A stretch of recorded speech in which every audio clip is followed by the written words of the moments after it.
I remember going to visit her after she had a fall, and I'm like getting worried. Had her start coming to the gym. She fell in love with the sled.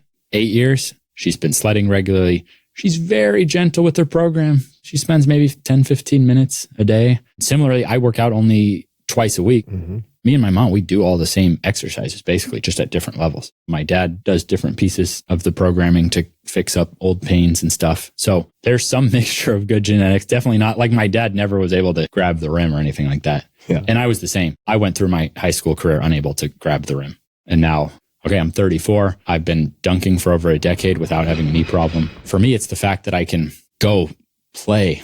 That's what I train for. Ben, nice to see you. Hey, brother. Thank you. Nice to finally spend time together. We did a bit of a workout overview, recorded some video, so people will be able to find that. And we'll put links in the show notes. We'll talk more also about things you might pin for people who want a visual reference here. But Let's go back in time. Nicknames. We were chatting a bit before recording. What was the nickname that we were discussing and who gave it to you? Yep. I had a high school basketball coach who started calling me old man. I was so stiff. It'd take me so long to warm up compared to other players. Mm-hmm. I knew I wasn't built well for basketball. I thought I could work my way. Mm-hmm. So I was just doing crazy workouts from the time I was maybe 9 years old. Mm-hmm. So by 12, chronic knee pain. So even by high school, I couldn't get low in my legs.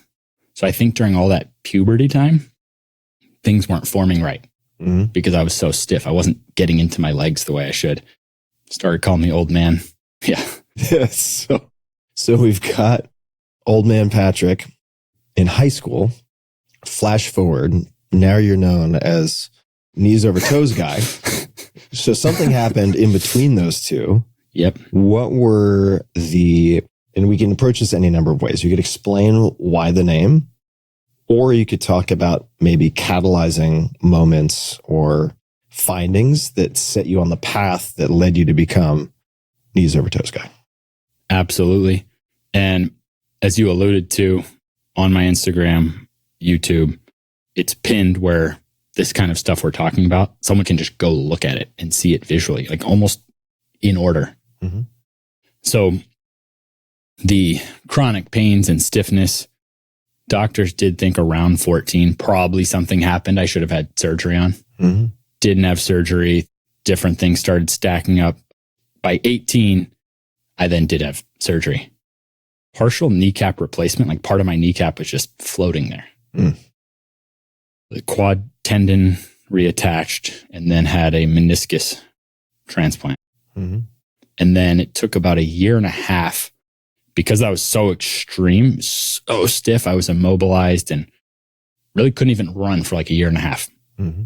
That kind of set off a chain of things. By then, my right knee was hurting worse than my left knee ever had. Yeah. I mean, that happened when I had my left shoulder surgically reconstructed. After the year and a half it took to finally rehab the left, the right was screaming. Yeah. So I was in a pretty dark place because considering my right knee hurt worse than my left knee ever had, I'm like, I probably need surgery on the right knee now. And I had gotten from the surgeries and I had stayed on painkillers and my parents didn't know. My girlfriend didn't know, who's my wife now. You staying on the painkillers. Yeah. Right. I was just like popping them. Mm-hmm. And then I stumbled on some stuff from Charles Poliquin, who you had on your podcast. Yeah, spent a lot of time with Charles back in the day.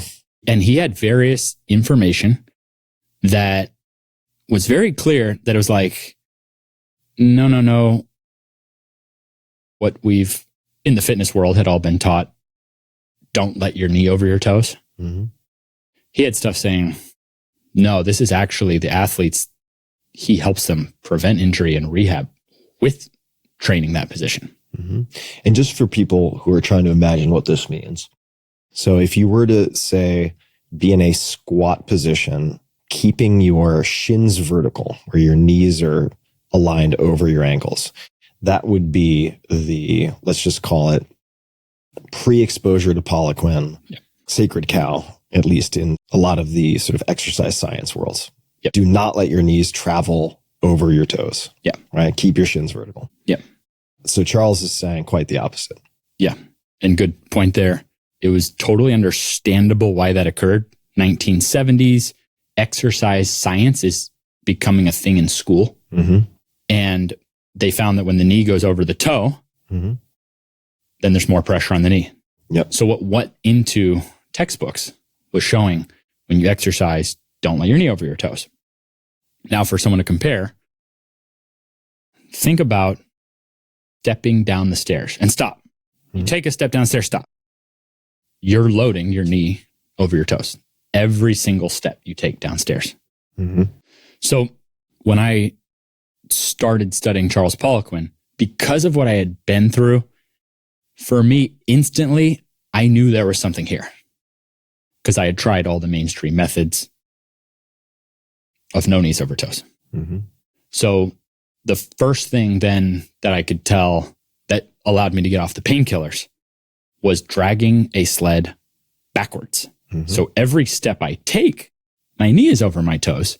It's almost like if someone walked backward up a hill to rehab rather than going down the hill. And that's actually the progression of the rehab is walking backwards, trying to add resistance to walking backwards, which is gentler, to then I use a slant board, but you could roll up a towel to elevate your heel.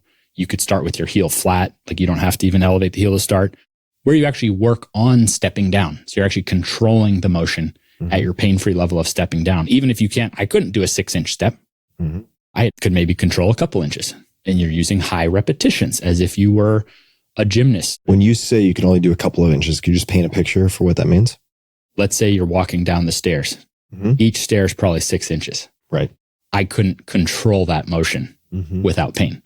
I had to sort of clunk my way down the stairs, ease up pressure with the upper body. I couldn't control step by step without my knee hurting. But someone can do less than a 6-inch stair.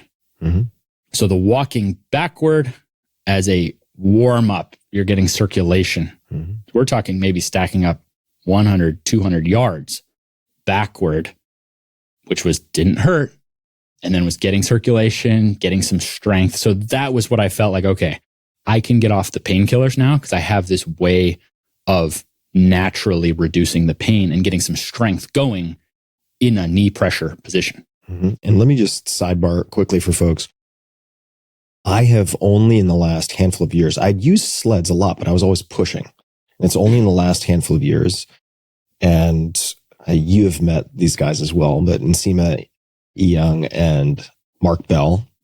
And of course, Mark Bell used to train with who? He was at Westside Barbell. Louis Simmons. You mentioned his name when we were recording earlier. I have come to appreciate just how incredibly therapeutic this pulling of the sled is, right? Which you could do with a harness around the waist. You could do it with a vest. You could simply hold on to, I guess that's typically how I've seen Mark do it, for instance, where you're effectively just holding on to handles with a strap that attaches you to the sled.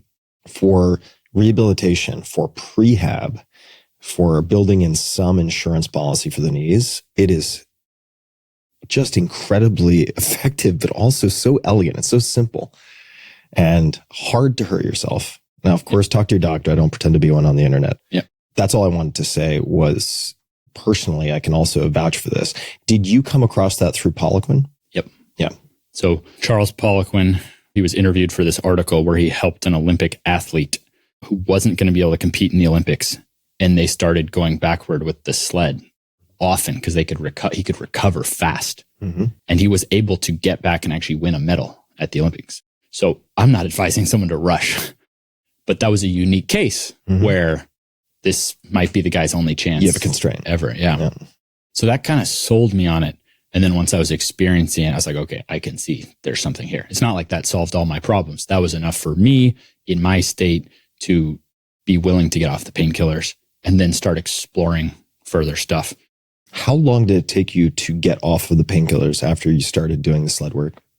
I remember after the first week of doing this, I then intentionally got off. That didn't mean all my pain was gone, but it was like I wanted to experience this route and not try to shield the pain anymore.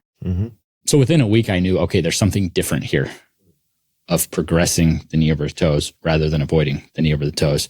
And this sled at least gave me something. It was hard. I didn't really want to think about any further progressions, but that gave me something I could do, didn't hurt. Mm-hmm. And to give someone an idea on the safety, we can't say anything is 100% safe, but real numbers at the gym I eventually coached thousands of group training sessions. So it wound up being, I counted like over 100,000 times that I coached people on the sled. No one was ever hurt doing the sled. It could happen. To give you a visual that we actually did, which was, I feel like, the best visual to explain people. My mom is 71. We put 1,000 pounds on the sled. Okay. And had her try to drag it backwards. Mm-hmm. She couldn't budge it, but she was fine. People are going to be wondering why you would do that to your mom. I know. Why did you? I feel like that actually, more people were like, oh, now I get why it's safe. I see. Because the 1,000 pounds that she's trying to drag is not bearing down on her. Mm-hmm. So when you're trying to drag a weight, it probably has less potential to body build and create that breakdown that turns into new muscle tissue and stuff. But it has more potential for getting into something with safety and without pain. Mm-hmm. That was my stepping stone. Charles Poliquin this was before social media. Mm-hmm. So I didn't actually see any videos of any of the stuff. I had to really decipher articles. I didn't have spare money to be really trying. I had to self-teach based on information he had put out. Mm-hmm. And through my self-experimenting, I was able to get to where I could play basketball really hard without my knees hurting. What other ingredients were added to the cocktail outside of the backwards sled pulls? So you got the backwards sled pulls, and then it was really clear that he was getting people into a full range of motion squat. And that was also something that growing up my whole life in basketball was like, don't do any deep squats. Mm-hmm. Your knee goes over your toes. So it was sort of don't go below 90 degrees and don't let your knee over your toes were the two prevailing things. And I went to 6, 8, 10 trainers. So this is not just like maybe that was bad luck that none of those trainers knew differently. It does seem like it was the prevailing way. And having been on basketball teams now, having coached, I could safely estimate that 99% of basketball teams don't squat with a full range of motion. Mm-hmm. And I'll throw out a Poliquinism. He had quite a few of these. At some point, I'll tell you the origin story, how I connected with Charles, which is pretty funny. But this is one of his lines. And I'll give credit where credit's due. This is from outside online. But strength is gained in the range it is trained. Right? Very Seussian, as they put it. And you just see this over and over again. And I've interviewed, for instance, Coach Christopher Summer, who used to be the men's national gymnastics coach. And you look at a lot of, say, cases of what people might consider inflexibility. And it's just the body being very smart to guard itself against injury where it is weak at the extent of your range of motion, right? And when you start to develop strength at the end range, all of a sudden, bada bing, bada boom, your quote unquote flexibility improves, right? Because the body is very, very intelligent and it's guarding you against injury. Yep. So sorry to interrupt, but I just wanted to mention the Poliquinism because I think it puts a fine point on some of what you're saying, right? It's like if you're never getting into a full squat position, if you ever engage in anything that puts you into those positions, your foot slips while you're playing intramural soccer, who knows, right? You're going to be potentially in a world of hurt. No, I appreciate that. And I think to make it an effective podcast for people, please keep chiming in. Even for our body, this is the mindset, the efficiency, the 80% of the results from 20%. This is the stuff that helps me make my system.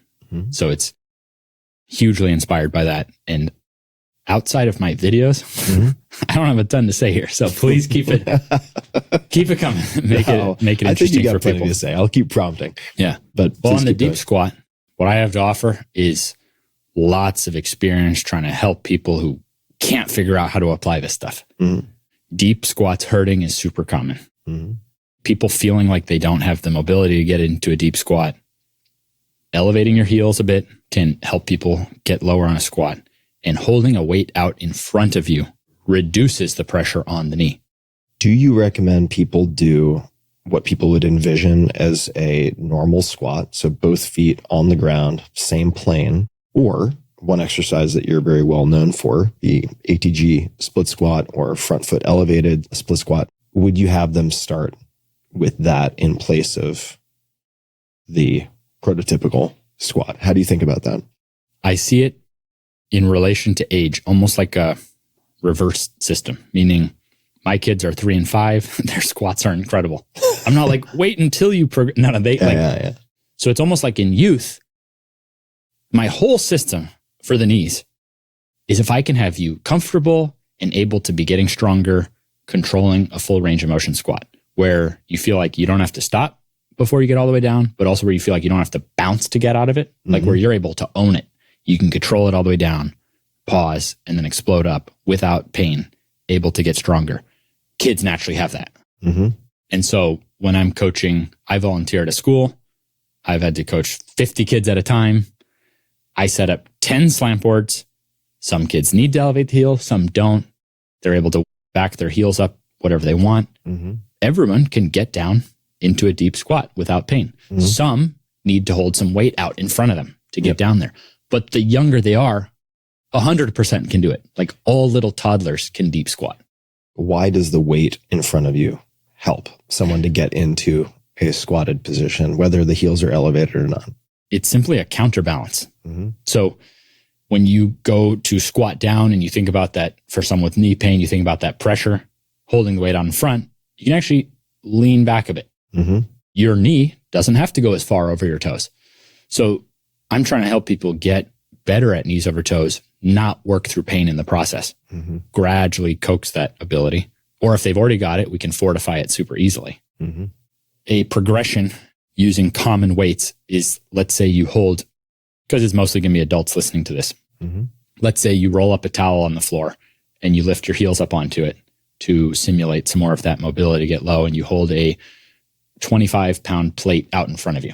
You get where you can lower down pain-free in a squat, let's say 5 reps controlling down. Okay, now let's say you hold a 45-pound plate, not all the way out in front of you, just in front of your knees. Get to where that's pain-free, 5 reps, let's say. Okay, now you hold a 45 or more pound kettlebell, not far out in front of you, but kind of above your thighs now. Closer to your center of gravity. Yeah. And then, depending on a person's goals, what would be even closer than that would be a bar on front. So depending on sports goals, I find with all students, I want them to be able to hold a kettlebell and get down in a deep squat without pain. That's a pretty good, I have to get down and pick up 1 kid, 2 kids. I got a 3rd kid on the way. I have to squat down, because if you got to pick up 2 toddlers, you can't just bend your back over. You can for 1. Think about trying to pick up 2 little bodies. You got a deep squat. So I got a deep squat with some load. Saying everyone has to barbell squat, that's just not true. But I do think it would be a common sense goal for everyone to be able to hold a kettlebell and squat all the way down without pain. I want you to fact check me if I'm off base here, but I would like to come back to the split squat for a second, particularly with that front foot elevated. So imagine that you had someplace in your house, I'm making this up, where there's 1 step up. Maybe it's from like a living room to the kitchen or vice versa. Could just as easily as we did earlier be like 2 thick 45-pound plates, if they're kind of like the bumper plate style. So whatever that might be, 6 to 8 inches, whatever the height happens to be. So you've got 1 foot on that. Then you have your other leg as far back as is pain-free, right? And you go down into a squat to the extent that you can be pain-free in that range of motion. And your knee, if you build up to it, maybe you'll get there naturally quickly, your front knee is going to project way over your toes. And the reason that I wanted to come back to this is because I've derived so much value from this and so much pain reduction in the back.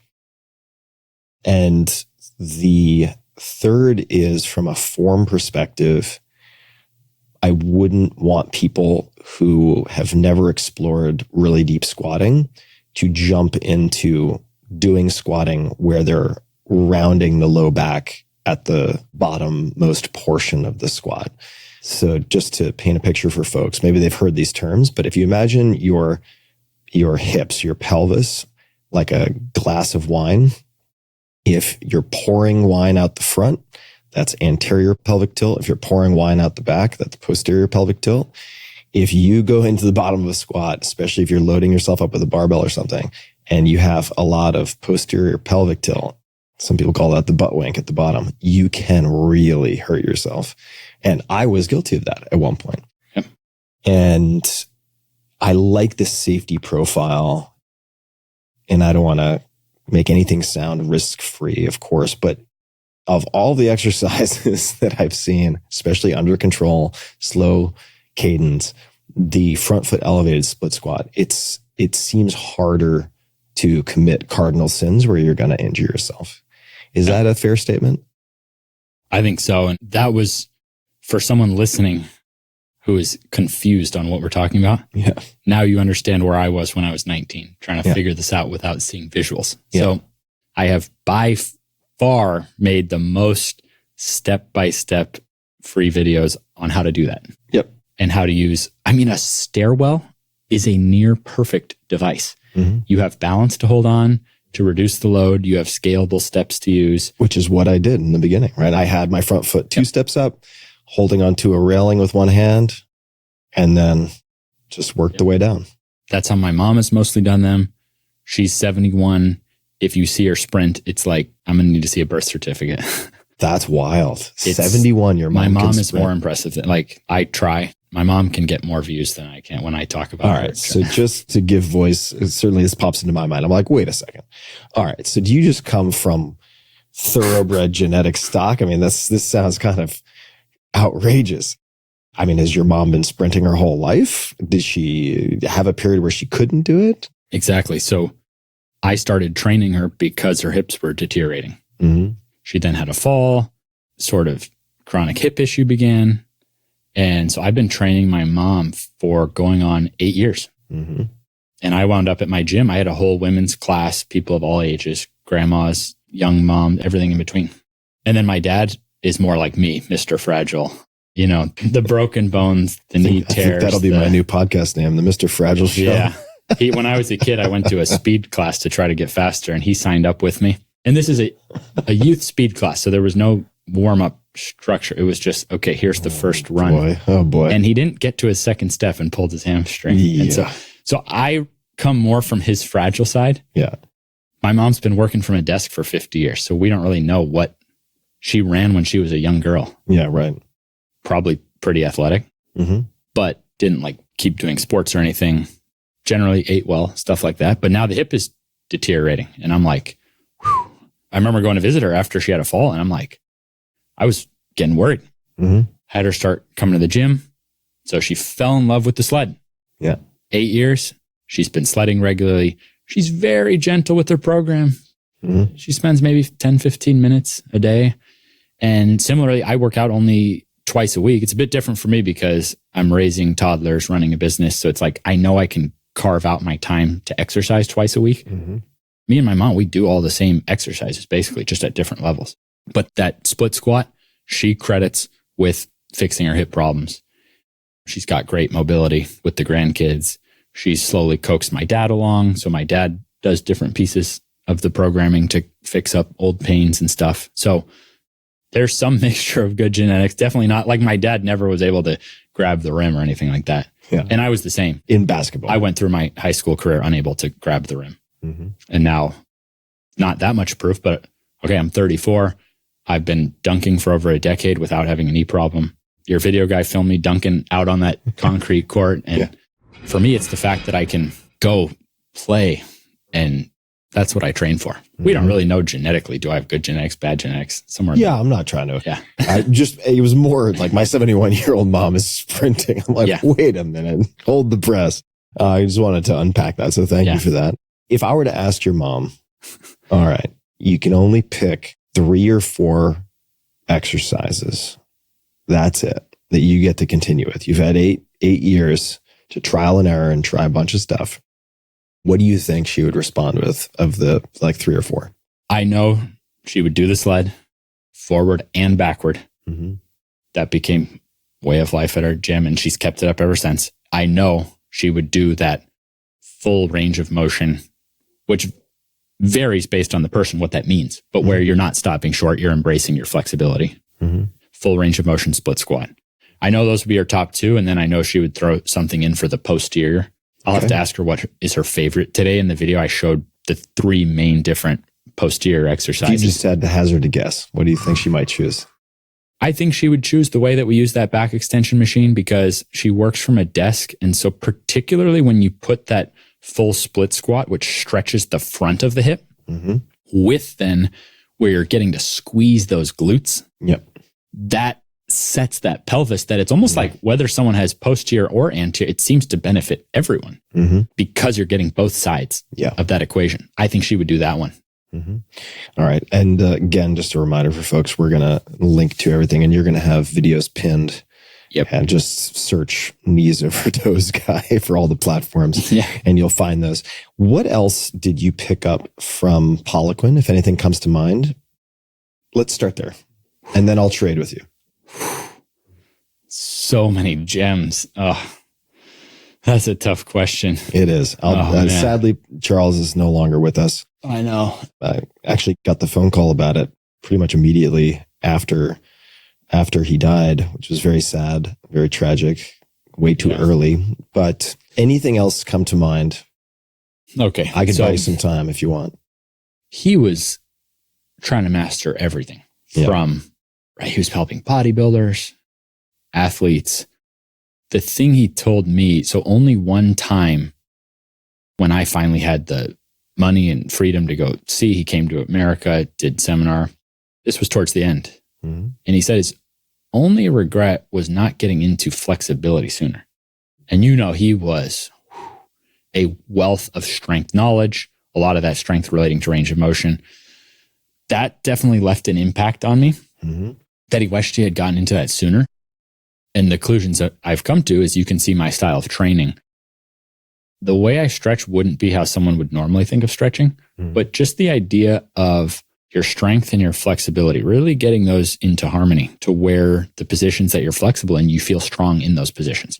And so I've really explored that deeply now compared to, let's say, look, people are going to have way more experience in bodybuilding, powerlifting, strong, these kind of things.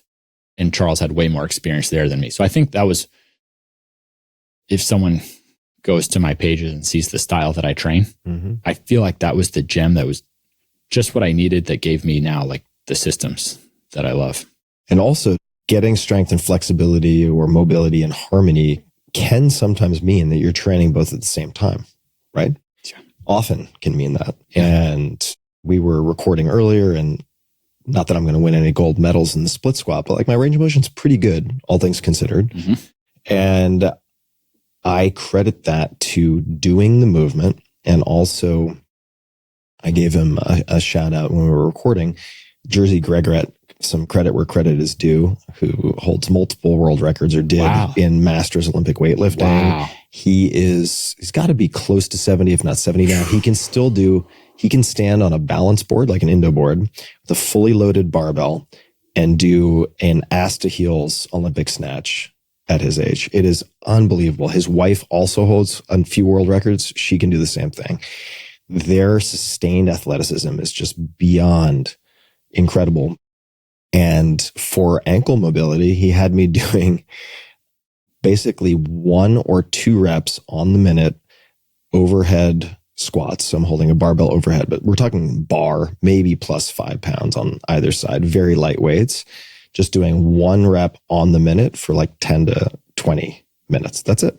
And by greasing the groove in that way, I went from basically 0 ankle mobility, lots of injuries, still a lot of lateral instability, to being able to do what we did earlier, which is frankly years after I did that training. It's been really durable, which is wild. Yeah. So one of the points that I hear you making, that I see reflected in a lot of what you do, is that you don't necessarily have to do, you absolutely don't have to do for most things, like an hour of strength training every other day plus an hour of stretching every day or every other day. You just do not, that is not necessary for most people at all. Yeah. Like the surface area for injury goes up also when you're throwing everything in the kitchen sink with lots and lots of hours. And certainly, I mean, I had conversations with Charles back in the day where we would talk about some of these professional athletes, let's just say NFL players, who have 5-6% body fat. You know, they destroyed the combine. They're these absolute phenoms. And I would ask him, what do they eat for their diet? And he'd be like, oh, Wendy's for breakfast, Burger King for lunch, McDonald's for dinner. I mean, you have to be very careful that you're not modeling your training on mutants, right? I'll just pull out a couple of things from Charles. So I first met Charles because he reached out to me after reading the 4-Hour Workweek, my first book. And he had applied a lot of it to his business and his productivity. And I think at the time, he didn't realize this, but I had been exposed to tons of his stuff, just as you had, through magazines. Nice. Way back in the day. And he reached out and he's like, you don't know who I am. And I was like, well, actually, that's funny because I do know who you are. And then we connected, and Charles ended up in the 4-Hour Body. He introduced me to myofascial release, an active release technique. And there's some before and after photos with internal rotation on the shoulder in the 4-Hour Body that are unbelievable. They look like they were staged because the gains in range of motion are so significant. He was right about so many things, wasn't right about everything, but there's so many things that Charles did that ended up being proven out through studies and data collection later in exercise science and in other fields. It's pretty remarkable. I mean, he got a lot of things right. He was so dedicated. I forget the exact number, but he learned a bunch of different languages just so that he could read essentially everything that had been written about exercise in the source language. Right. What a maniac. Also cantankerous as fuck. Oh my God. He was so salty. Part of his charm, one of a kind. Who else has influenced your thinking on exercise and movement, just broadly speaking, your way of training? Well, Charles, and then also Charles was really cool about crediting where he learned different things. Mm-hmm. And so that's something I've kept in. And it also gave me the idea that, like, okay, there might be real gems in quite a few areas. Mm-hmm. So I know you've talked about gymnastic rings. Okay, doing rows and pull-ups with gymnastics rings. I do 1 set to burnout of each per week. Mm-hmm. That saves me so much time and gives me a pretty balanced upper back for my goals. So, like, there's a gem that Poliquin didn't teach me, but his general mindset of learning. I'm just going to pause to ask you to repeat something you told me earlier. Where did Charles figure out the backward sled pulling? Oh man, such a cool story. If you want to talk about pulling from unusual places. Yeah. So Charles, to the source, West Side Barbell in Ohio, led by Louis Simmons, who was creating the strongest powerlifters in the world. And Louis was jealous of these Finland powerlifters of their squats. And they said that their secret weapon was their day job was dragging trees. So Louis invented the idea of dragging weight as a form of exercise. And then that became a way of life at West Side Barbell. One of Louis Simmons' disciples, Dave Tate, who made if you've heard of Elite FTS, they made the Prowler style sled, all kinds of amazing stuff. I'm going to see Dave in 2 weeks, actually, for the first time. Dave has a quote that's like, we didn't have warm-ups. It was Louis Simmons just telling him, hey, before you train, go out to the parking lot and drag the sled. He's like, we didn't have shit called warm-ups. It was called the stuff you do before you train. And people are like, how long, how many sets and reps? He's like, I don't know. It was X amount of times down the parking lot. Oh, how long was the parking lot? Don't know. So it was cool, the history there. But it's cool how Charles Poliquin would just go to the source. He'd go to the source in Europe or Ohio or wherever it was. He would go to the source. And then it was, like I told you, it was this article of where he used the backward sled for knee rehab for this Olympic athlete that kind of like gave me a stepping stone to all this stuff. Yeah. If people also want to look up Louis Simmons and his writing online, a lot of amazing tidbits to be found to this day and a lot of his writing. And West Side Barbell, for a period of time, it was just one of those factories for mutants. And of course, there's some selection bias. If people are traveling to the Mecca to station themselves there to train, there's a little bit of selection bias, but the results were just so incredible. Yep. And the number of world records broken and the number of innovations, whether that's, say, chains, to provide more resistance as you get into stronger ranges of motion with whether it's deadlift or anything else. I mean, bands and so on. I mean, a lot of what you see that is propagated throughout the gym universe started there. Yep. Or at least was codified and sort of formalized in some way there. Yep. So that was a great one. One that I think would be inaccurate if we missed. There was a bodybuilder named Bob Gaida, Gajda. Bob Gaida. Don't know that name. He was Mr. Universe right before bodybuilding really blew up. And now these are his words. He worked at the Chicago YMCA. His passion was helping get kids off the streets, off drugs, doing bodybuilding. He's Mr. Universe. He goes into the lockers one day and sees people shooting up drugs, steroids. Like this was the beginning of steroids. When I say this, people are like, oh no, Bob was on steroids too. Look, this is Bob's story. Yeah. Bob's story, what you can look up is he was Mr. Olympia when he quit. Not a lot of people are going to quit right when, guess what he was getting offered? The first protein shake deals. So there wasn't money in what he was doing. All of a sudden, there was money in bodybuilding. And guys were doing steroids and he quit. When someone turns down money, I feel like there's a little, I believe what he's saying. And he wound up then getting into sort of like my passion of helping people enjoy life without breaking down.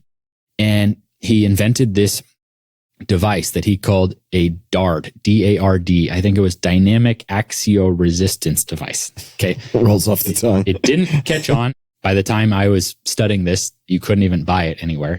It didn't turn into a business that worked out, but it allowed you to do the opposite of a calf raise and strengthen the front shin muscles. Oh, got it. Tibialis anterior. Yeah. So one of the things I do that's really unusual, and Charles Poliquin did calf training, did tibialis training. Lots of coaches have done this. Bob was the creator and really had a big impact on me and in my workout style, which I hadn't seen anyone doing. I go from the resistance forward and backward, like with the sled, to then working my lower leg muscles. So with the sledding, you're pushing through your feet in various ways. I mean, you're working all kinds of stuff. But my mindset was like, okay, move the body forward and backward, then start addressing the body from the ground up. Let's get some extra ability. Like before we even get into the knees, I found extra desensitization before getting into the knee work by doing the lower leg work after the sled work. Maybe it was just because the sled burns your legs and you get a little break. But we can't say it's a bad thing to have some extra ability in the front and back of our shins. And so an equipment company reached out, said like, is there anything, this is when the knees over toes guy was starting to catch on social media. Like, is there anything that doesn't exist that you think should exist? I'm like, yeah, like there should be these DARD bars, but I told him call it a tib bar, like to make it simple for people because it's the anterior front tibialis. Tibia is your shin Just bone. calling something a DARD also, I'm going to hell, but I mean, it's a hard one to sell. Yeah. So with the knees over toes guy stuff, I could see, okay, I've got a pretty good skill here at helping people understand this stuff. And so I think tib bar, and now it's a pretty common device. Like you can even go on Amazon and buy tib bars.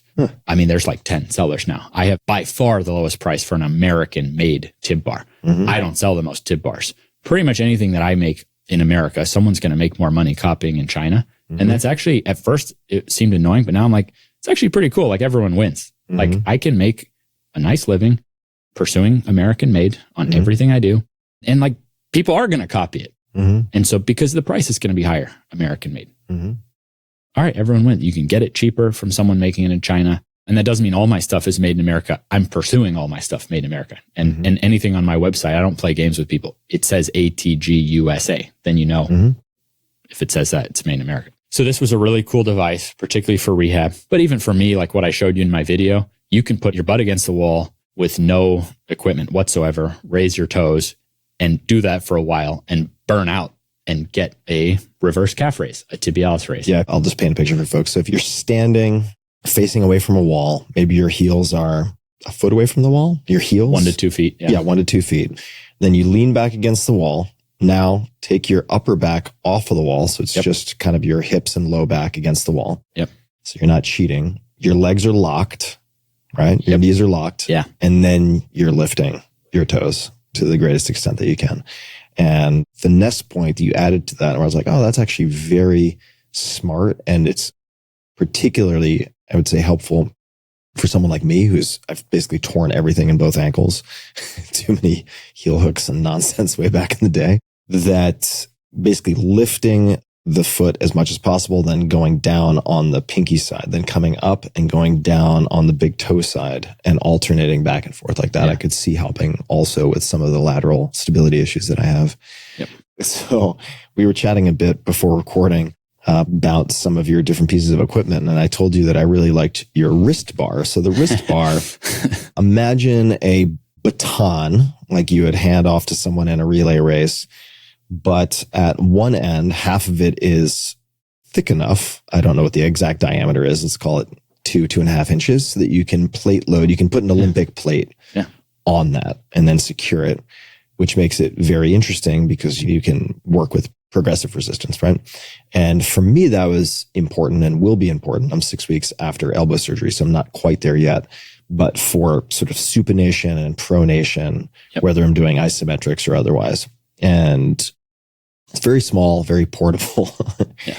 And one of the advantages, we were chatting a bit. Well, why don't you just tell the story and then I can add some color if need be. Yeah.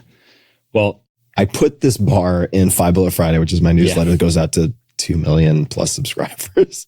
There's few moments I look back at just like sheer luck, like when you won something at the fair that you thought you won. And one of those highlight, just lucky moments is we're just seeing the wrist bar sales just going nuts. So my staff like, what the heck is going on? Like, why are we selling so many wrist bar? And we quickly traced down that it was because of you. That's like an all-time business moment. And that's made in America. So we were able to basically just make them to order and just quickly service everyone. Right. So that last part is important, right? Because I think you mentioned it was like more units than like the history of the bar up to that point or something. And I try to give people a heads up if something is going to land in the newsletter, because what can end up happening, as one of my fans termed it, the hug of death. So the hug of death can take a number of different forms. It could be a website crashing, but it could also be where someone has a long lead time on ordering inventory. Let's just say they're getting it from China. And not that that's intrinsically bad. I'm not saying that is, but let's just say for them to get an order, they have certain minimums and so on. And they believe that these sales from the newsletter are going to continue at that velocity. Yeah. And they only had 100 in stock. Now they order 2,000 because they expect to be able to move those, and they don't. The hug of death is, I'm not going to make this money back. Yeah. And companies, small companies in particular, can go under if they misgauge stuff like that. Yeah. So you had the advantage where you're making them, from a global perspective, right around the corner. Yeah. So you could do just-in-time inventory. We didn't even have to order a batch. We were just able to fulfill the orders. Awesome family in Minnesota who does stuff for a variety of people in fitness, but reached out to me a few years back and has really helped me to make some cool stuff American made. What other principles, topics, exercises would you like to talk about? Maybe one way to edge into a starting point for that is, before coming here to do this recording, and we did some movement earlier, I did what I've done a number of different times, because your name has come up over the years and I've looked at your videos and watched a lot of them. Sorted your videos by most popular. I'm sure a lot of people do that as a way to produce like a manageable shopping list of videos. So my question for you is, which videos were not anointed by the YouTube gods, or for whatever reason have not had the views that you would like, where you're like, if I could point out one video that I wish people paid more attention to, could be any video, but like your greatest hits don't need the help in a sense. Maybe you'd like to mention one of them, but if there's a lesser known video where you're like, man, this one's really, I think, quite important and it hasn't had the visibility. So I just made a video really recapping all my knowledge because of going on this podcast. I didn't say it in the video. You don't want to jinx it. Like, hey guys, I'm going on Tim Ferriss, and then you get canceled. Right. But I made it for this podcast and it happens to be doing really well. I've found that the videos I put out that really hit home and help people, then long-term wind up doing well. So for me, it's almost like my experience has been the better videos do have more views. Got it. Because I try to be really careful to never lie in a YouTube title. Yep. What I have to look out for, which I'll still have to check it on your video, because who knows on your staff who's going to title it, is people have me on or whatever. And then it's like, I found one and it's like, and they've since corrected it, but it said, fix knee pain guaranteed in 60 seconds. The only I won't have a video with that title. The only exercise you'll ever caps need. And so sure enough, the guy, great channel, great guy, very busy, naturally hired a professional company. Yeah. And then it actually alerted him and he found a bunch of lies like that in the titles. So because of that, you can get a lot of views if you lie in the title. And even for me, I'm not saying this from a point of perfection. There was one that's so hard. I think I've kept it up and sometimes I go back and forth, but I had titled it, this was 4 or 5 years ago, how to make yourself a world-class athlete. And I use all these stories of people who weren't world-class athletes and made themselves world-class athletes. But still, that was the closest one I can remember that I feel like was potentially a lie. Now you'll pin the video that you referred to, which is sort of the recap of a lot of what we're talking about visually. Yep. Do you recall the title of that? Minimalistic workout program with sets and reps. That's how I title things now. No fluff. Yeah. So what's funny is that, so now to get views, it really is about the content itself, not the title. So it doesn't say knees over toes. It doesn't say fix knee pain, because there's these keywords that you should get views. So it just says minimalistic workout program with sets and reps. So, and it's doing great. But that's the most recent one I made for this podcast, for someone to not beat around the bush, get all the key information. It even gives you sets and reps. It gives you my actual program. It's not a theoretical program. These are the 2 workouts I do a week. All the people I train are on very similar versions of this.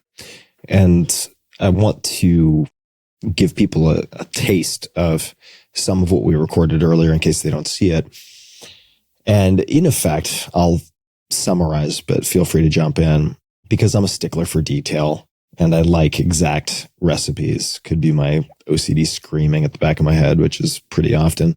But the point you made, or at least that I heard, was you're not really a magic sets and reps guy in terms of some Goldilocks perfect protocol. And the reason I bring that up is that just like you can regress range of motion in a movement, you can regress the volume. Yeah. And what I would say is that in pain-free range of motion, a little bit can go a long way. So if you look at something and you're like, I don't have time for 3 sets of this or 5 sets of that or whatever it might be.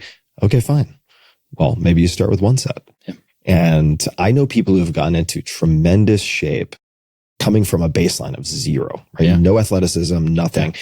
And they're like, I don't have time to go to the gym. I don't have to do that. I'm like, what about 1 push-up before bed? What about 1 push-up? Yeah. Is there a reason you can't do 1 push-up? They're like, yeah, of course I can do 1 push-up. I'm like, okay, great. Do 1 push-up.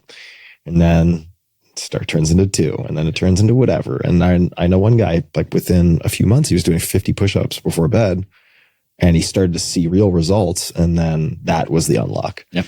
Right. So that's a long-winded way of just saying, don't get fixated on your limitations. You can always scale down. My starting system is 1 to 2 sets. Yeah. And then I found for myself, 1 to 2 sets I can maintain great. Yeah. Only on exercises that I'm planning to put more weights on, I'll go a couple more sets just to actually, you're probably still only talking 1 or 2 sets really exerting. Like work sets. Yeah. Yeah. Just to make sure people safely take their time. Now, I simply wouldn't have believed 15 years ago that now I'd be like doing only 2 workouts a week, 45 minutes dunking and stuff. So I wouldn't have believed it. Like if someone thinks we're full of shit, like I would have thought we were full of shit. That also doesn't mean that higher volume programs can't work. Yep. Number one, I see all the different exercises as a beautiful freedom with different inputs and adaptations. And I see all of fitness as positive. And then I see even all people's viewpoints of then how to program that up as positive. I don't do the like comparing, tear down, what's better. Like the program you stick with that works for you and your goals is awesome. Yeah. The program you stick with is the best program. Yeah. And I want to reiterate what you're saying, because I write books to be references for myself, basically.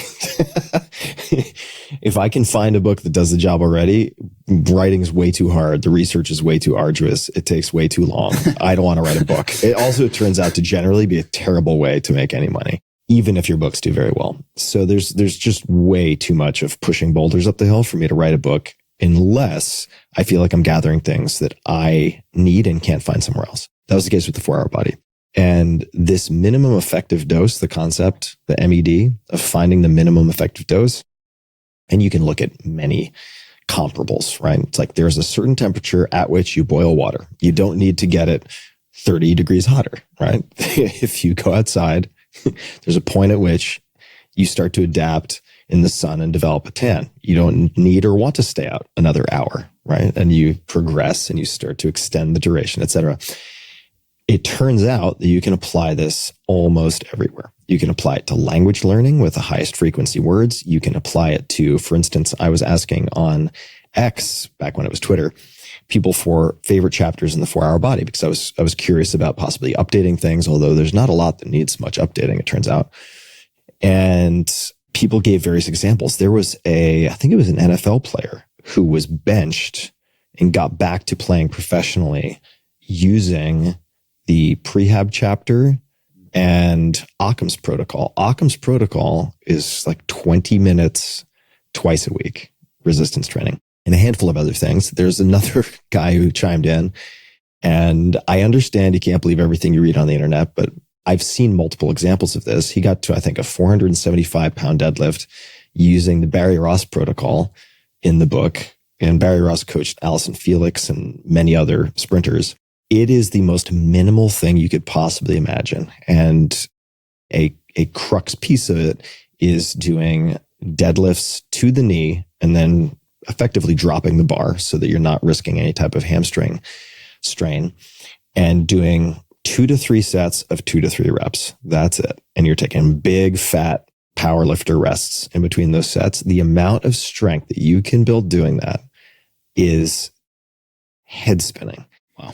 So I just want to emphasize that I don't have enough time doesn't really hold up to scrutiny if you're willing to scale back. And in fact, you can do a lot more with very little than you might suspect. Yeah. To your point, there are also volume-based approaches. And I mean, Poliquin, we talked about Poliquin. Yeah. He did a lot of high volume stuff with his athletes. Not everyone is going to tolerate that very well, nor is it going to be compatible with their schedules necessarily. So you find what works for you. And ultimately, the program you stick with is the best program. I love that. Yeah. The 4-Hour Body had a massive effect on me. And like this phase of life, it's like 2-hour body for me. Yeah. And because it's like the strength, the flexibility, the circulation, the cardio, all this stuff wrapped in one. Yeah. I mean, I don't do any other therapies. I don't have to take any supplements. Those couple hours go a long way for me. And then what are my goals? Like for me, being a dad and then really focusing on my business, treating people well and doing good. It takes a lot of time and energy because if you turn a blind eye to your business, that's rarely going to happen on its own. Yeah, very rarely. I haven't figured out how to do that yet. Yeah. So it's like, those are my goals. I also don't want to spend any time having to rehab stuff. Yeah. And knock on wood, it's 12 years now, no knee or back problems. It was like 15 years ago that I got into this. And I would say my biggest mistake was treating it as short-term rehab and being like, oh, great. And then trying to go back to the methods I used to do. Yeah. Whereas now for me, like you had the question in the video of like, so is this like a warm up for the work? And like, that's the workout. And then you get better at those things. And some of these things we've mentioned, whether it be then finishing with a set of ring rows to a good burnout, that's going to take a minute and goes a long way. Yeah. So the efficiency of sledding and what I use at home is a resisted treadmill forward and backward. I look at the clock, like 3-4 minutes have gone by that I've done 3 sets forward and backward, catching my breath between each set. I'm pumped. My lungs have had a great workout. My legs are like warmed up, springy, fast, all this stuff. So 4-Hour Body, you can see in my passion, this is more along my passions in life, is almost helping people that don't want so much stress on the body. Yeah. To then be able to focus on other things. Or stress on the schedule, right? Yeah. Stress on the family. Yeah. And I would say that if I were to, and it's just these things are too long, and the vast majority of what's in the 4-Hour Body, I feel is very defensible. It's become more defensible over time, which has been cool to see since it came out in 2010. But if I were to add a few things to it, I would add sled work or analogs like the resisted incline treadmill. I would add a chapter on intermittent fasting. Oh, cool. I would add a chapter on, it might not be a chapter, but maybe a sidebar on various hip activities, exercises, things like glute medius work, just things that you can do to stabilize everything else in effect, that I did put some of in Tools of Titans with, say, some of Peter Attia's exercises and so on. I would probably add a chapter or a sidebar on zone 2 training, which I still to this day find to be the most boring thing in the world. But if I have to drag myself or whip myself to do anything, that would be on the high whipping scale. And I think that's about it. And there are probably chapters that I would pull out to simplify, right? To further simplify things. And that's about it. That's awesome. I mean, these things are so reliable. And I would say to someone, for instance, again, this is going to sound like nothing, but if you have access to a sled, and people can look at the resisted treadmill that you have also through ATG, how much does that cost? 600. 600. Right. So, I mean, it's on the grand scale of things, not just affordable as an investment, but also space efficient, right? Because the biggest knock against the sled is that you need space and the sleds are not cheap. Particularly the sleds I really like the torque sleds, which I own. I love them. But here in Austin, I don't have the space for one. But let's just pretend you have access to one of these. Let's call it a sled for simplicity, just so people can visualize it. Yep. Over this past summer, I did sled work where effectively, as prescribed by Peter Attia, if I'm doing VO2 max training, right? I would want to do like 4 minutes on, 4 minutes off. You could make it 5 or 6 or whatever. It depends on how hard you're pushing. And let's just say it's 4 minutes on, 4 minutes off for 4 rounds or 5 rounds or 6 rounds. And I would do that with the sled. And I would push. This is on a gravel driveway with mechanical resistance. You don't need to add much weight. So what we're talking about, just to like do the math, let's just say it's 15 minutes, which often it would end up being 50 minutes because I would run out of gas. But 10 to 20 minutes, let's call it. I was doing that every other day, fasted after a little bit of caffeine. And my God, can you get in good shape just from doing that? I mean, it sounds, and I'm sure there are some very high level athletes or people who are doing 600 pound squats or 900 pound deadlifts who are going to laugh hearing me say this, but you might be surprised how much your legs will grow and how much stability you will develop doing this and how much body fat you can lose just by making that the first thing you do. And in my case, I'm getting sun exposure at the same time. Nice. For 10 to 20 minutes in the morning, and then let that afterburn work for a bit. I would typically do that in the mornings, and I would take some, like I'm talking like 300 milligrams of essential amino acids instead of branched chain amino acids, but that's a longer story. I would do the workout, and then I would hold off on eating for a few hours and then break my intermittent fast at 2 or 3 p.m. But feeding that way, and then doing weight training typically before like my second and last meal of the day for dinner, gaining muscle mass, not losing muscle mass. And the total, I mean, we're talking about weekly time. If I'm doing it every other day, it's 3 or 4, let's call it, days a week. So that's an hour. And then the weight training's probably, since I'm doing some rehab as well because of some current back issues, we're talking about 2 to 3 hours a week. Yeah. That's it. Yeah. That's it. And it's split up also into very manageable doses, right? It's not like I'm asking you to do a 3-hour or 2-hour workout at once. It is really, to this day, there's still things I come across like in my case, I'm still elevated, but the front foot elevated split squat or the ATG split squat. Yeah. Or for instance, the exercise that you showed me earlier, which is basically a seated, let's call it more constrained version of like a Romanian deadlift standing. People can find this on your pinned video, I imagine. Yep. So I won't belabor the description. Or sled work, where I still find these things where like, I think to myself, my God, if I just did these and that was it, the sort of return on invested time is so much better than like the long tail of 30 exercises that I could try to do. It still makes me smile and blows my mind to this day how some of these things are just so inherently, given their kind of risk to benefit ratio, so high yield. Yep. And it's really wild. That's exactly how I feel. It's still to this day, it's like I do my 2 workouts a week and I'm just totally stoked. And sometimes I still have that like, wow feeling every time because I'm like, it's unbelievable. And now I've been doing this for so long that it's not like, wow, I could just train like that. I have been for a while. Yeah. And the results are insane. And you're playing sports, right? Like in terms of try once a week to play some basketball. Yeah. Right now, that means like playing with the best kids at the school that I'm volunteering at. Mm-hmm. So it's 2 workouts a week, try to play basketball once a week, and raise toddlers. Before you play basketball, any type of warm-up that you do for that? Or has your training provided the warm-up? First and foremost, the training provides a warm-up. I don't have any special warm-up. From what I've learned training-wise, I try to at least have systems. Mm-hmm. And to recap incredibly fast my systems, because you'd actually ask me like, what are my total principles? And it's just 3 total principles as far as I can see, which is the forward and backward resisted movement. And then the training from the ground up, just reminding myself, even if it's 1 set, okay, I'm going to hit the lower legs before I go to the upper legs. And then the third one being the strength through my mobility. Mm-hmm. And then I just flow that to the upper body and I'm done.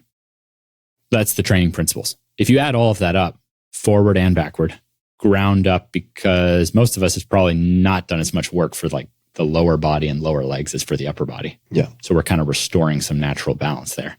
Yeah, I need to do a lot of work on the lower legs. Right. We could say that your body's inputs would think that you didn't want to get as strong in the lower legs as the upper.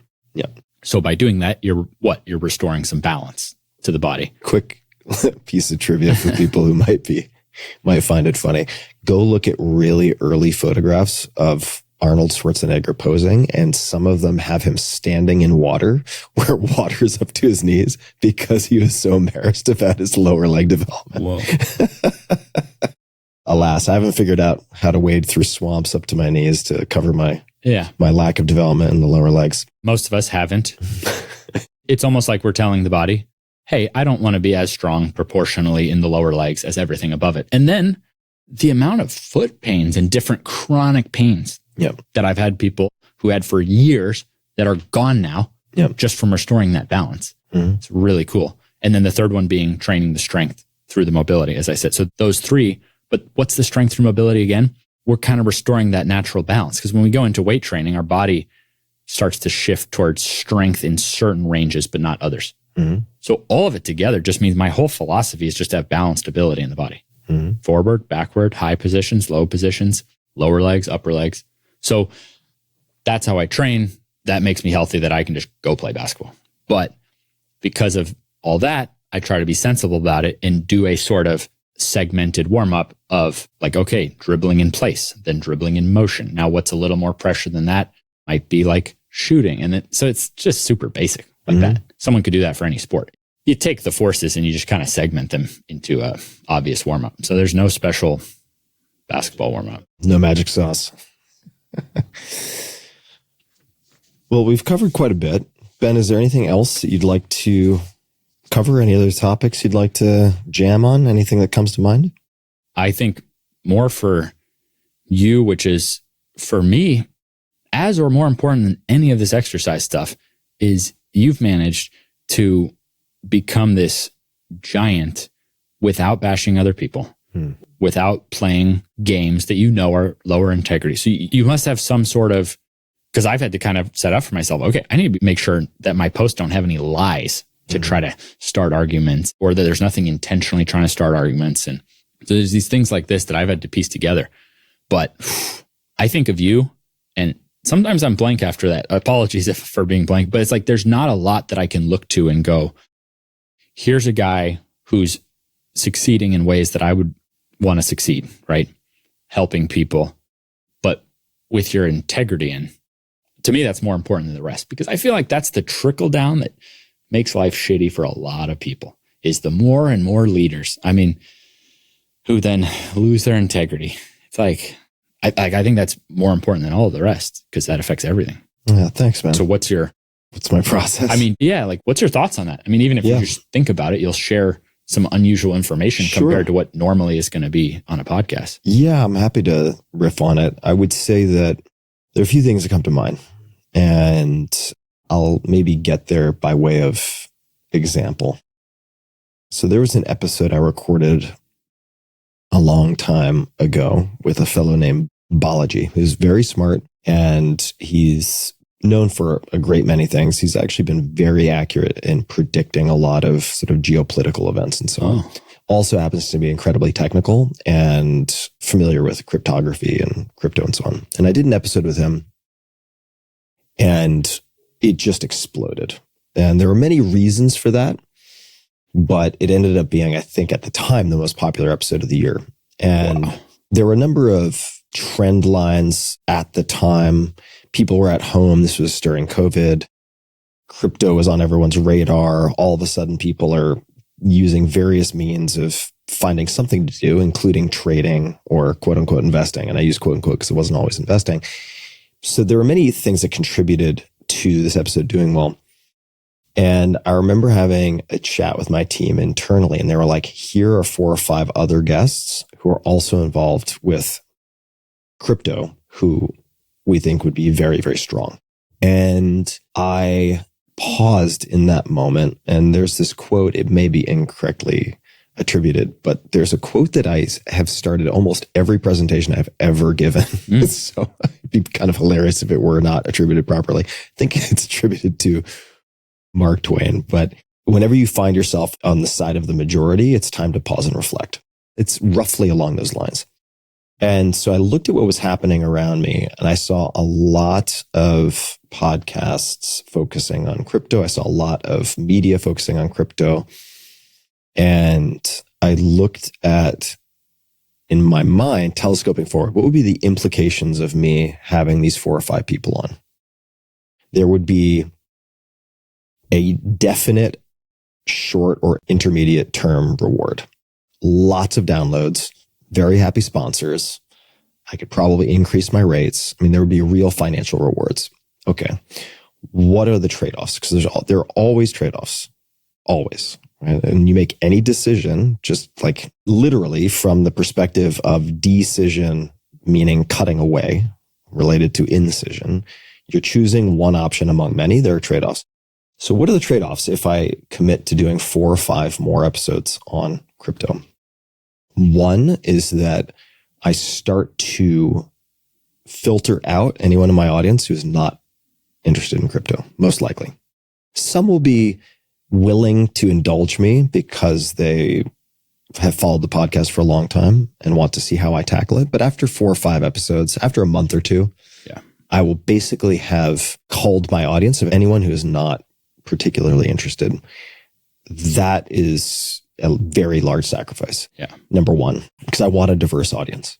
Number 2 is that I would be training myself to succumb to audience capture. And there's some great pieces that have been written about audience capture, but the way I would describe it, actually, I'll give, and I apologize that I can't remember the author's name. It's a really fantastic piece. But he starts with this example of a YouTuber whose channel focused on him gorging himself, eating these kind of absurdly large meals. And he started off like pretty thin and ended up, as he was rewarded for these videos and as it became the corner he was painted into, as he felt he needed to continue to rack up views serving people what they wanted, he destroyed his health completely, became obese, put on this mask. And if you wear a mask long enough, you become the mask. I think that's something that people miss. And I recall, just as a side note, because I want to try to answer your question, but there's a lot to it.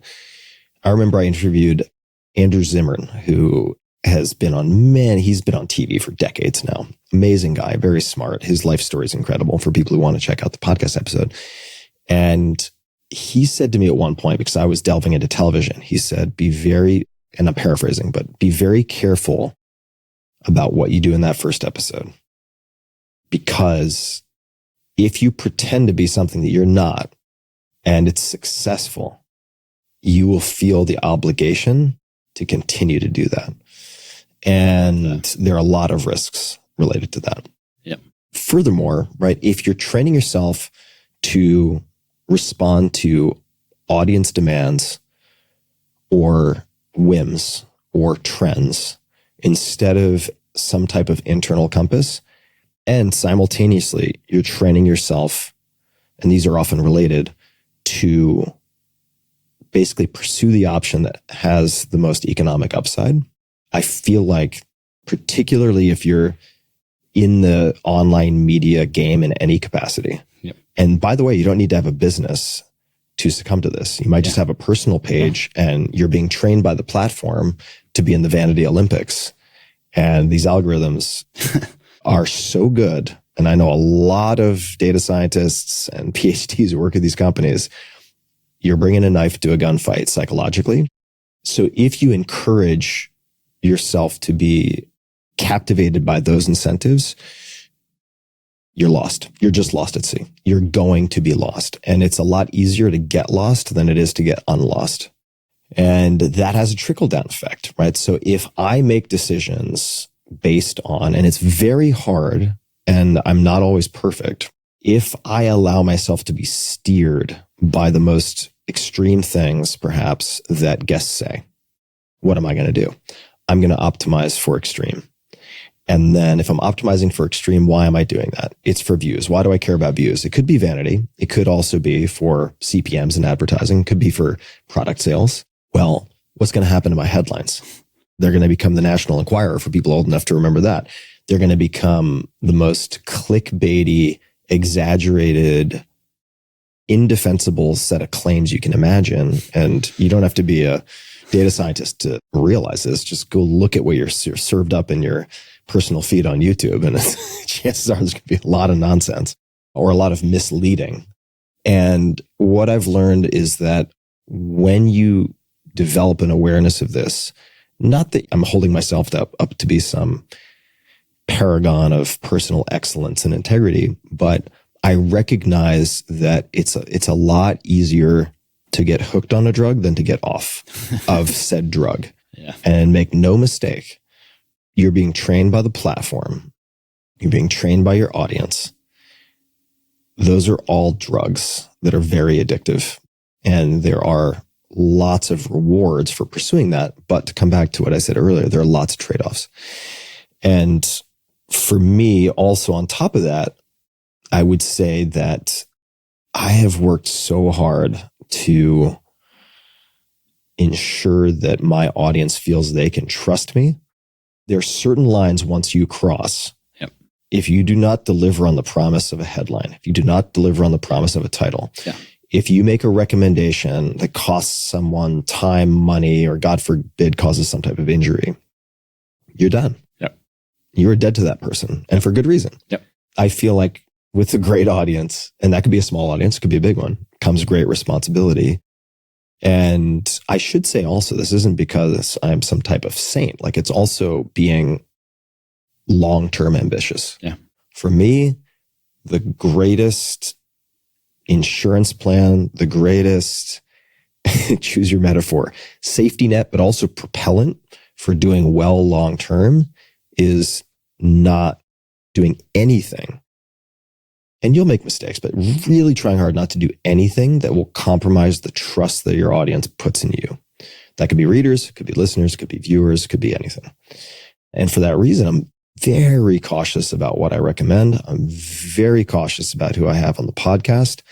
I'm very cautious about chasing any type of trend, hence that what I think is a Mark Twain quote, but could be someone else. Whenever you find yourself on the side of the majority, it's time to pause and reflect. So in the case of the crypto episode, that was massively successful. I could have milked that, but it would have been the equivalent of killing the golden goose. And those are a few ways that I think about my sort of life that is at this point toothpaste out of the toothpaste tube. You can't really put it back in from a public exposure perspective. There are lots of trade-offs, privacy-wise and so on, for being public facing. Although a lot of folks who are long-term listeners and viewers will notice that I am not doing even a tiny fraction of the video that most of my colleagues or peers, certainly the up-and-comers. And there are costs to that, right? So I have my reasons for doing that. I want to have a family soon. I do not need any more facial recognition. That's awesome. I want to be very cognizant of protecting the privacy of my family. But have I left a lot of money on the table? Yeah, I have. But like, what are you using the money for in the first place? And this is why it's like, why? Just keep asking why. Why? So what? Why is that important? Then what happens? And if money fundamentally, I mean, it's sort of a story, right? It's like this abstraction, but it's a currency that we can use to trade for other things. Now, having that in savings could provide you with psychological reassurance for any number of reasons, family, childhood, scarcity, who knows? So there could be that. Otherwise, you're trading it for things and experiences, which ultimately translate to feelings. It's like, okay, where else could you get those feelings? Do you really need those incremental dollars with those trade-offs? So for me, I decided I didn't. And that's also the reason why, keep in mind, right? 4-Hour Workweek details my first real business, which was in sports nutrition, right? Like I know the supplement world inside and out. Yeah. And when I launched the 4-Hour Body, I had a huge audience from the first book that was waiting for my next book. I could have made tens of millions, maybe 100 million plus by launching a supplement brand to capitalize on every one of my main product recommendations. I'd be lying if the thought didn't occur to me, especially at that time, because even with the success of the 4-Hour Workweek, royalties are very slim in a traditional deal. And the temptation, therefore, to do something like that was huge. I was like, this is how I can secure my entire financial future. And I decided not to do it. Why? Because if I had launched a supplement brand, everyone would have, not everyone, but a lot of people rightly would have said, well, we're asking a barber if we need a haircut. Yeah. This guy is shilling his bags. He's selling exactly what he's recommending. How can I trust anything this guy says? Yeah. That is too steep a cost. I'll find another way to do it. I mean, that's remarkable because it would have been a shoe-in. Yeah, it would have been a shoe-in for sure. I similarly, you'll know when I sell out if I'm selling a joint supplement. But it's not that I have anything against supplements. It's that it wasn't actually part of my journey. Yeah. So if I now sold a supplement, I want to know what effect I get from the exercises. And that would be the easiest business route as the new over toast guy. Which is not to, knock. I wish maybe it's just can't teach an old dog new tricks. I mean, I consume a ludicrous number of supplements. I do consume a lot of supplements. So clearly there are brands that I trust, typically who've been third-party verified. Things have been tested because, my God, it is the Wild West, folks. Like there's no enforcement. So really do your homework on the supplements that you take. But that is all just a long way of saying there are some good players in the supplement sphere. But if I'm combining that, in my case, with a book that is purported to provide unbiased information, you can't believe those claims if I'm selling exactly the thing that I'm recommending. Yeah. Now, that doesn't automatically mean that I've ethically compromised in some way, but people would be right to question it. You wouldn't have. You would have made a great supplement line. Yeah. You would have been honest, but the integrity point would have been out. That's what I find remarkable. And that's what, like, if me going the rest of my career, I see that actually as the not boasting about, just doing things along those lines. Yeah. Because as you know, I mean, how many young people ask you for advice, right? And then how many of these people become successful? Yeah. You leave this trickle down impact that at this point for me, it's like, that's really what it's about. And for my kids, and then helping them learn these same values. Man, that's like, I feel like that's a whole podcast to unpack, but I appreciate you digging in there because it's very unusual. You would have cashed out big, but that integrity wouldn't have been as trustworthy, as you said. Yeah, thanks. There are times that I'm like, fuck, that would have been so much money. You know, like there are times it's not easy for me to walk away from that, right? There are times I'm just like, oh my God. Like I remember when the 4 Hour Body hit #1 New York Times and just kept going. And his book was published 15 years ago. And even Gary Brecka put out a video about some components of the 4 Hour Body and had this huge resurgence. Wow. And got back on a bunch of bestseller lists. And I'm just like, man, can you imagine the annuity this thing would have been? Good Lord, but I don't regret it. And I'll say 2 things in addition to that build on this. Number 1 is when people think about losing trust, which is losing your reputation, right? At least for me, there are many ways to think of reputation. I mean, I guess suppose you could have like an Al Capone reputation. Like there are many different types of reputations, but if you have a reputation for being trustworthy, losing that trust does not mean that you do something so bad that everyone says, I can't trust Tim. I can't trust Ben. All that needs to happen is they ask themselves once, can I really trust Ben? Can I really trust this video? Can I really trust this? Can I trust this advice that Tim is giving? As soon as there is a question, you've lost the trust. And as soon as there is a seed of doubt, it is very hard to reclaim. Now, if I'm talking about long-term, being long-term greedy or long-term ambitious, because of that trust and, for instance, being very clear on situations, say in San Francisco where I lived at the time, having friend-DAs, as some people call them. So NDA, non-disclosure agreement. Friend-DA is basically if someone tells you something in confidence, even if they don't emphasize that you need to keep it confidential, basically not sharing things that anyone says to you.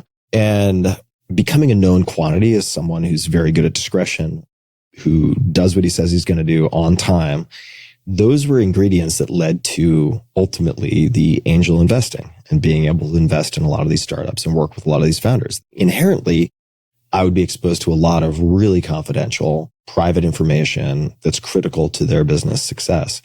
So developing that trustworthiness through actions over time and people telling other people is what allowed me to do the angel investing, with which ultimately returned much more than any supplement business ever would have. That's awesome. So don't overestimate the value of the dollars in your bank account, and don't underestimate the value of having a consistent reputation for being trustworthy. And there's so many ways to fuck that up. Yeah. And who knows, maybe also, I mean, I'm very hyper vigilant. I'm very aware and over aware and probably overemphasize dangers in the world. So I think there's also, maybe it's worked to my advantage in the sense that I'm like, if you don't have your word, if people feel like they can't trust that, like you're done.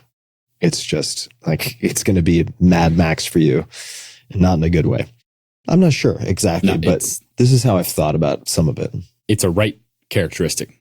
Yeah. The world would be a lot better if more leaders did that. Yeah. Thanks, man. Yeah. I really appreciate it. Yep. I've made plenty of mistakes along the way. Sure, I'll continue to make tons of mistakes. The question I'd encourage people to ask, and I ask this in my personal life, I ask this in my professional life, is like, okay, if you continue to do this, right? If you continue to do X, whatever X is, and let's just say you do 2% more of it, or you do it with 2% more intensity every week or month over time, like 3 years from now, what does that look like? Right?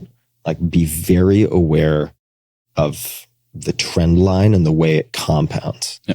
Right. So in the case of, say, YouTube titles, okay, if you're exaggerating 2% and people accept that and you get better results, you think you're going to stop at 2%? Of course you're not going to stop at 2%. Yeah. Now it's going to be 4%.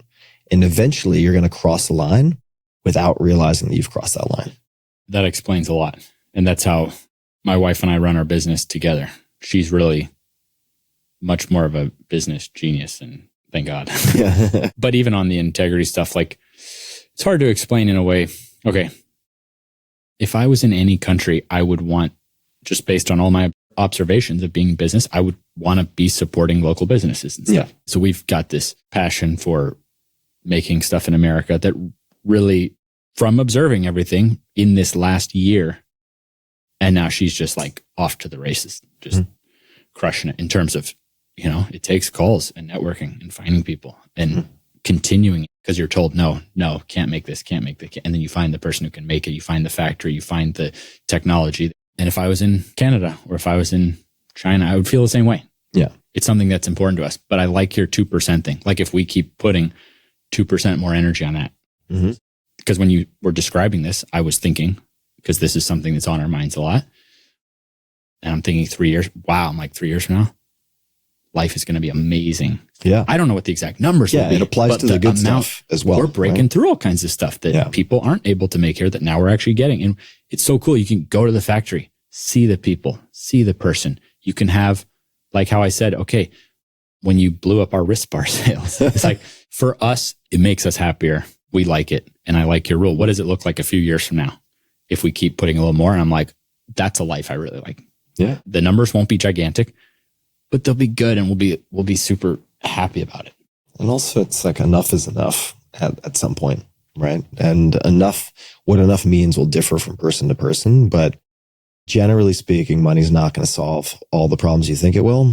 And what you need to live an amazing life is much less than most people realize. And then, like, if you cross the finish line, so to speak, right, with annual income or savings or some combination, invested capital in low cost index funds, whatever it might be, whatever gives you the sense of psychological safety. Once you get close to that, or you get there, which can be a lot less than you might realize. And there's an exercise called dreamlining that if you search my name in that, you can find it. It's costing all this stuff out. You'll realize that the other pieces of the puzzle that are so important are not in any way addressed by money, and you have to work on those separately. And part of the way you work on those separately is doing things that you feel good about, that make you feel good about yourself. And so, for instance, if part of that is making things in the US, that in and of itself can more than offset the additional cost that's incurred compared to doing it overseas, right? Like the actual benefit, and particularly since you're doing it with your wife, like the benefit to your family collectively. And if you're proud of that, the way you radiate that to your kids, that's a lot, right? Yeah. That's valuable. Yeah. Ben, so nice to spend time together. Really nice to spend time As you can see, I could grill you on this whole side of things, but I appreciate it. Yeah, definitely. Where can people find you online? Knees Over Toes Guy on YouTube and Instagram are the best places where you can just go and learn everything that I know. Perfect. Yep. All right. We'll link to those in the show notes. People will be able to find that. You'll pin the video. Yep. That gives people an overview of what we recorded earlier. We'll also link to the video we did together. Yeah. So people can check that out, because that was a lot of fun. Yep. And thanks for taking the time. Dude, thank you. Yeah, I really appreciate it. And to everybody listening, as always, we will link to everything in the show notes at tim.blog/podcast. Just search Ben Patrick, or if you want to type out Knees Over Toes Guy, it will probably pop right up. But you can search Ben Patrick and you'll find everything we've spoken about. And until next time, be just a bit kinder than is necessary to others, but also to you yourself. Nice. Thanks for tuning in.